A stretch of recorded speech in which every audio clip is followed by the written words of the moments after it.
Real Trees Midwest Whitetail is brought to you by Spot Hog Releases, Cabela's, Hoyt, Frigid Forage, Fuse, Grizzly Coolers, Drake Non-Typical, Wasp Archery, and Real Tree Edge. Hunt with an edge.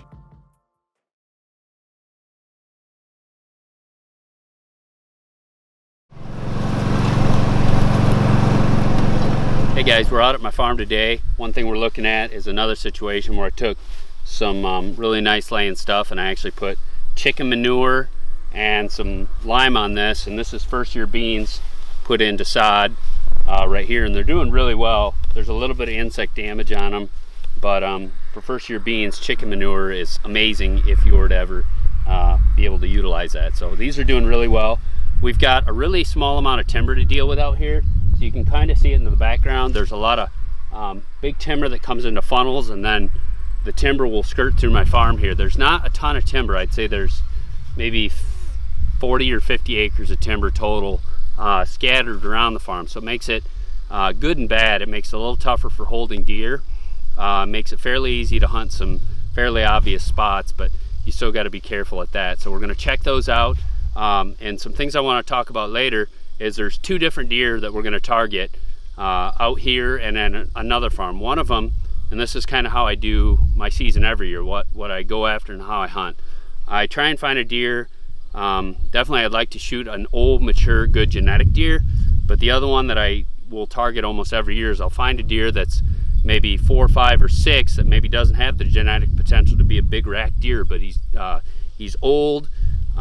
He's aggressive, and maybe he only scores 110, 115 inches. So we're starting to identify some of those deer, and I'm just as happy shooting those deer. And I make sure I do shoot those deer. So if I were to shoot a good genetic old buck, I'd be happy. But then I usually reserve my next tag for maybe a poor quality genetic deer, but it's still old, so it's still a trophy to me, and it's just as hard to kill. So we're gonna go set some stuff up to get on those two bucks that we're looking for. So here's an area where there's a couple different bucks we know of that we'd like to get. I did kind of a hybrid version of the poor man's food plot.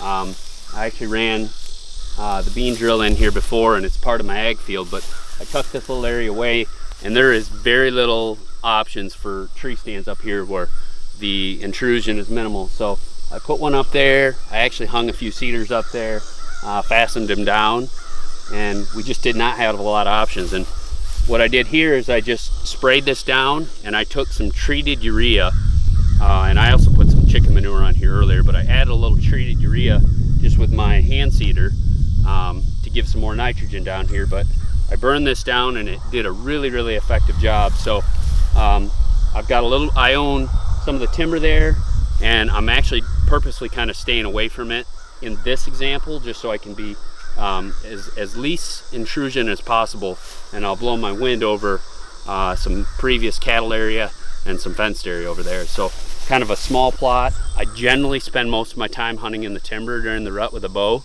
but this is just another option that changes things up and gives me a pretty slick location that's hidden from everything to pop in and out of, and have a variety of food sources here. So we're going to put down some big and Beasty, and then we're also going to put some Clover in. And just because I am really taking the poor man's approach today, I'm going to seed it a little bit heavier through this thatch, and then I'm just going to drive over it with a gator.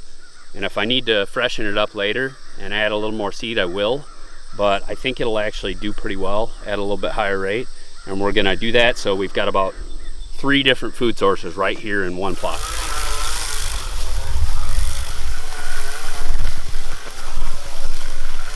So we're going to wrap today up. We've got 3 different food sources here. The beans look actually really good in here, and I was finishing up. A fawn stayed in the middle of the beans and popped up right in front of me. So these beans are really thick. Probably what I'll come in here and do is when these beans yellow, I'll add some autumn quick plot, and then I'm going to come back here and fix whatever we need to do on this poor man's area here. But we're going to go check a trail camera, see what we got, and hopefully target maybe 2 mature bucks that are over here one being a higher scoring deer and one being a lower scoring deer, but they're both mature. So we're going to check that out, and then we're going to pop over to another farm that's kind of a similar situation, and do another segment from there, which is a totally different set of circumstances. So stay with us, and we'll give you some updates on that and probably release that in another segment. But thanks again for watching Midwest Whitetail.